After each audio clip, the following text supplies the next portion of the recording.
Don't toss that old suitcase before you see this. I'm selecting an old suitcase that has a perfectly flat bottom. Using a soapy dishcloth, I'm giving the suitcase a good clean inside and out. Laying down some paper, I'm placing the suitcase on top to prepare it for painting. Choosing a white tone, I'm painting the entire outside of the suitcase, including the hardware, so it will have a cohesive look. Using a Lazy Susan makes painting all the different sides much easier.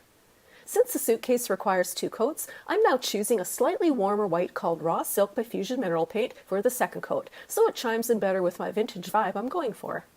To add some vintage detailing, I'm marking the middle of the top of the suitcase, then doubling up some thick painter's tape to create a thick middle stripe. Adding several rows of thinner tape on both sides, I'm now removing the pieces of tape where I wish to paint some stripes. I'm also taping the front and the back of the suitcase while working around the hardware. Reaching for the suitcase base color, I'm painting along the tape edges to help seal the tape to reduce paint bleed. Once dry, I'm now choosing a deep teal paint color that ties in with the inside fabric color. For the 2 remaining stripes, I'm painting them in Algonquin, which is a lovely tan to add some warmth. I'm painting one section at a time, then removing the masking tape while the paint is still wet, which helps further reduce paint bleed. Now opening the suitcase, I'm taking inside measurements of the height and width, then transferring that to some bulletin board so I can score it down to size. Flipping the bulletin board good side down onto some burlap, I'm cutting around the board, leaving some overlap. Then stapling the burlap to the board and finally attaching Velcro to the back. To give the board a more finished look, I'm cutting some cedar strips to the size of the board, then hot gluing them around the outside to create a frame. I am also using 3 cedar strips to fit inside the suitcase lid. After attaching Velcro to the backs, I'm measuring, then screwing small cup hooks into the strips.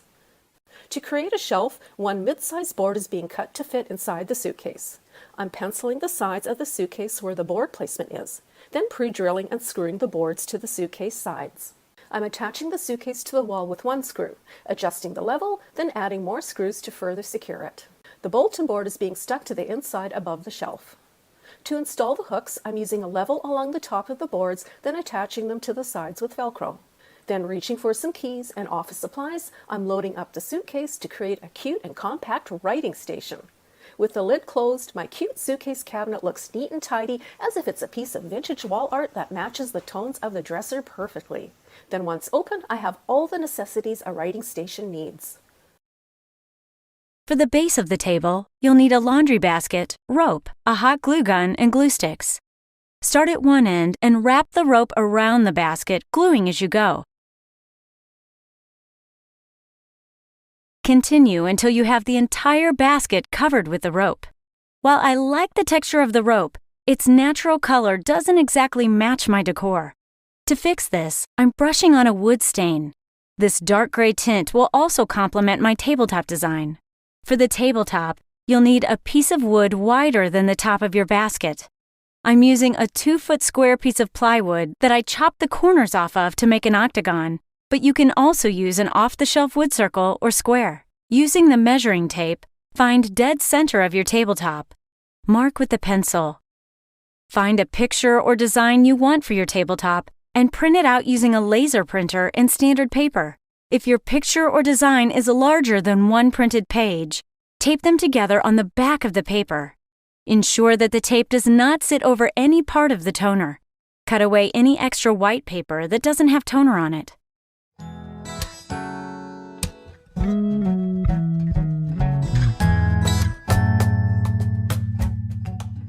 Generously apply and brush the photo transfer medium onto the printed side of the paper.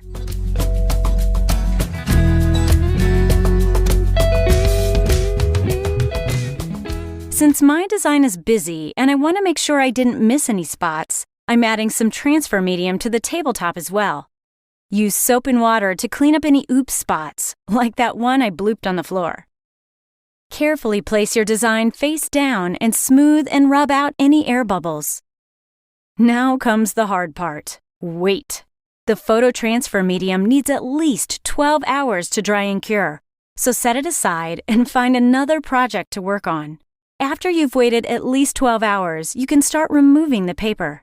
Spritz plain water onto the paper and using your fingers, carefully rub the surface in a circular motion.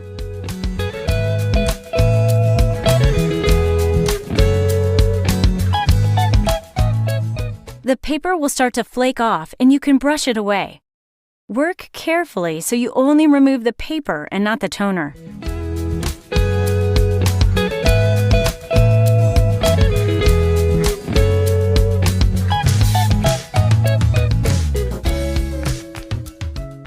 Allow to dry and respritz as needed where you see paper remaining. Continue rubbing and spritzing until all of the paper is gone.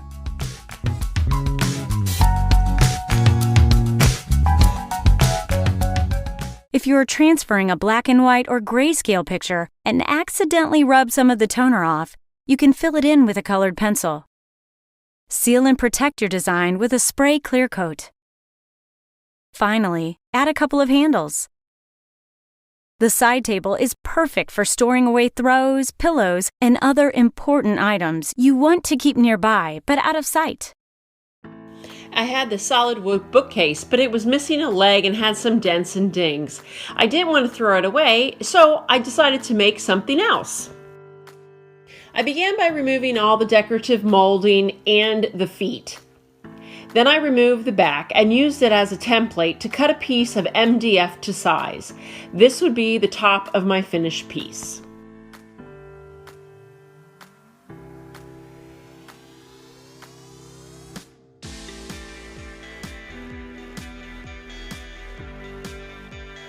I bought a piece of 2-inch solid foam, laid it on top of the MDF, and found the center. I then measured and marked 5 additional points on the foam. I used a screwdriver and a hammer to poke through the foam to mark the MDF. On those marks, I drilled holes through the MDF.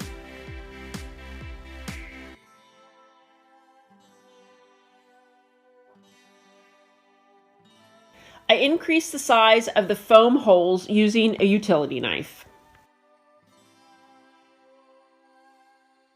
The reason for the 2-inch foam is I was going to upholster the top. I laid out my fabric, then interfacing, then the foam, then the MDF. By simply folding the fabric onto the MDF and stapling it in place, the top was taking shape.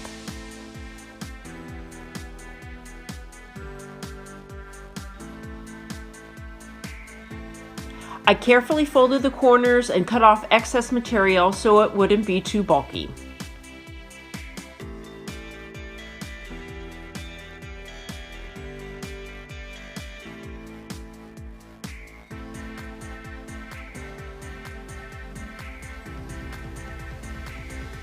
To attach buttons, I used a metal skewer and pushed it through the fabric so I knew where my holes were on the other side. Because I didn't have a long enough needle, I fashioned one out of a bamboo skewer, attaching the button on the end and then pulling it through the fabric and the foam. To tighten the buttons, I placed a small screw between the holes, wrapped the thread around the screw, and screwed it in tight. To finish, I stapled a piece of white material over the bottom.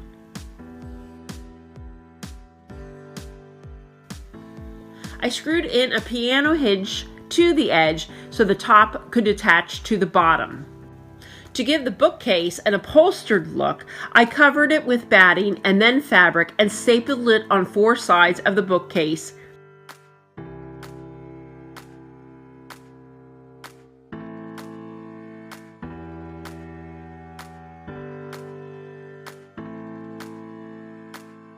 I stained pre-made feet with a walnut stain. When the feet were dry, I attached them to the bottom of the bookcase.